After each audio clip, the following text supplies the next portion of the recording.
এই মুহূর্তে রাজধানীর মানিক মিয়া অ্যাভিনিউতে আছেন সহকর্মী হাসান ওয়ালি এবং শাকির আহমেদ। সরাসরি শুরুতে যাচ্ছি ওয়ালির কাছে। চলছে ৩৬ জুলাই উদযাপন অনুষ্ঠান। বেলা ১২টায় অনুষ্ঠানটি শুরু হয়েছে, সেটিও বৃষ্টির কারণে বেশ কিছুটা বিলম্বে। এখন আমরা দেখছি বৃষ্টির মধ্যেই কিন্তু আসলে মঞ্চে একের পর এক সাংস্কৃতিক পরিবেশনা চলছে। বিভিন্ন ব্র্যান্ড তাদের সঙ্গীত পরিবেশন করছেন এবং এর বাইরে অসংখ্য মানুষ কিন্তু এসেছেন ইতিমধ্যে এবং তারা কিন্তু আসলে পুরো অনুষ্ঠানটি উপভোগ করছেন বৃষ্টির মধ্যে। বৃষ্টিতে ভিজে সাধারণ মানুষের যে উচ্ছ্বাস আমরা দেখছি সেটি কিন্তু একেবারেই চোখে পড়ার মতো। গত বছর ঠিক এই দিনে মানিক মিয়া এভিনিউয়ের এই সড়ক জুড়েই ছাত্র জনতার উপস্থিতি ছিল, লাখো ছাত্র জনতা। সেই জায়গাটিতে আবারও বছরের পর সেই পুনরাবৃত্তি ঘটেছে।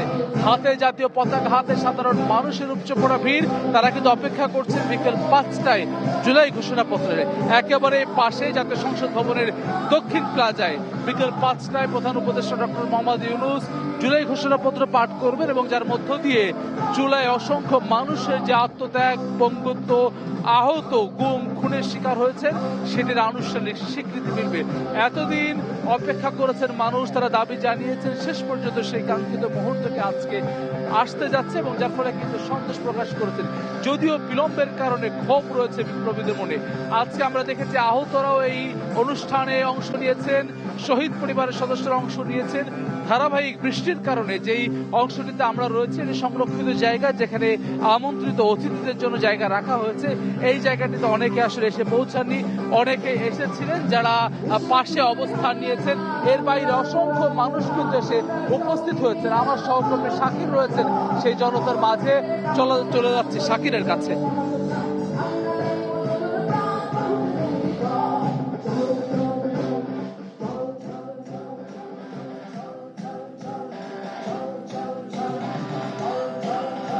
জুলাই গণঅভ্যুত্থানের ১ বছর পূর্তিতে রাজধানীর মানিক মিয়া অ্যাভিনিউতে জনসমাগম যদি বলতে যাই যে বৃষ্টি এবং রোদ এ দুটিকে উপেক্ষা করে সাধারণ মানুষ কিন্তু আজকের যে জুলাই গণঅভ্যুত্থানের যে স্মরণ অনুষ্ঠান সেটিতে কিন্তু তারা এসেছেন।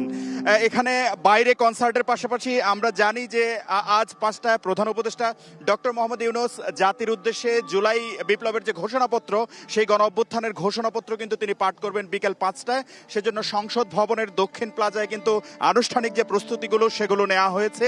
আমরা দেখতে পেয়েছি ইতিমধ্যে এখানে আসলে ডক্টর মোহাম্মদ ইউনূস যেখানে বক্তব্য দিবেন সেখানে একটি আসলে স্টেজ ওভাবে না হলেও চেয়ার বসিয়ে অনেকটা বক্তৃতা দেওয়ার মতো একটি আসলে স্থান করা হয়েছে এবং সেখানে যারা রাজনৈতিক দলের নেতৃবৃন্দ রয়েছেন, শীর্ষ নেতৃবৃন্দ, তারাও উপস্থিত থাকবেন। সেক্ষেত্রে তাদের বসার জন্যও একটি জায়গা করা হয়েছে। পাশাপাশি যদি একটু বলতে যাই, জুলাই গণঅভ্যুত্থান যেটি ২০২৪ সালের ১ জুলাই থেকে ৩৬ জুলাই অর্থাৎ ৫ আগস্ট পর্যন্ত শুরু হয়েছিল, যেটি শেষ হয়েছিল ফ্যাসিস্ট হাসিনার পলায়নের মধ্য দিয়ে। সেই বিপ্লবটিকে স্মরণীয় করে রাখার জন্য যেমনি অনানুষ্ঠানিক বা আনুষ্ঠানিক কার্যক্রম রয়েছে, পাশাপাশি সেটিকে আসলে রাষ্ট্রীয়ভাবে স্বীকৃতি এবং সংবিধানে অন্তর্ভুক্ত করার জন্য আসলে এই জুলাই ঘোষণাপত্র। এটিতে ১৯৭১ সালের মহান মুক্তিযুদ্ধ থেকে শুরু করে পরবর্তীতে যতগুলো গণতান্ত্রিক সংগ্রাম রয়েছে, যদি বলতে যাই ৯০-এর স্বৈরাচার বিরোধী আন্দোলন, পাশাপাশি ২০২৪ সালের জুলাই গণ অভ্যুত্থান সহ প্রতিটি অভ্যুত্থান আসলে জায়গা পাবে। পাশাপাশি এই জুলাই ঘোষণাপত্রে মূলত গত ১৬ বছরের ফ্যাসিস্ট শাসনামলে যে গুম, খুন, দুঃশাসন, দুর্নীতি এবং মানবাধিকার লঙ্ঘনের যে বিষয়গুলো ঘটেছে সেই বিষয়গুলো কিন্তু এই জুলাই ঘোষণাপত্রে আসলে উল্লেখ থাকবে। পাশাপাশি এটি সংবিধানে অন্তর্ভুক্ত করা হবে। এ নিয়ে সবগুলো রাজনৈতিক দল একমত হলেও সেটি কি সংবিধানের প্রস্তাবনায় থাকবে নাকি সেটি সংবিধানের আসলে অনুচ্ছেদে অন্তর্ভুক্ত করা হবে, সেই বিষয়গুলো নিয়ে কিন্তু একটি দ্বিমত রয়েছে। তবে এখনো পর্যন্ত রাজনৈতিক দলগুলোর মধ্যে একটি ঐক্যমত্য রয়েছে যে এই জুলাই ঘোষণাপত্র অবশ্যই সংবিধানে সংযুক্ত হবে, এমনটি কিন্তু চাইছে সবগুলো রাজনৈতিক দল।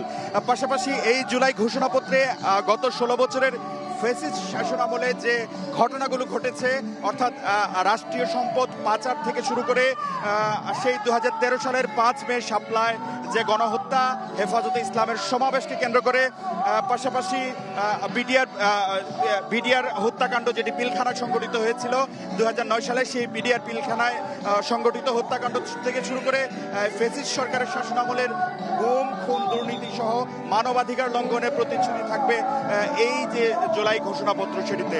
তো এখনো পর্যন্ত সেই আনুষ্ঠানিকতা আসলে চলছে। বিকাল 5টায় প্রধান উপদেষ্টা জাতির উদ্দেশ্যে জুলাই ঘোষণাপত্র যেটি সেটি জাতীয় সংসদের দক্ষিণ প্লাজা থেকে পাঠ করবেন। এই ছিল আমার কাছে জুলাই ঘোষণাপত্র পাঠ অনুষ্ঠানের সর্বশেষ খবরাখবর। সরাসরি যুক্ত ছিলাম রাজধানীর মানিক মিয়া অ্যাভিনিউয়ে।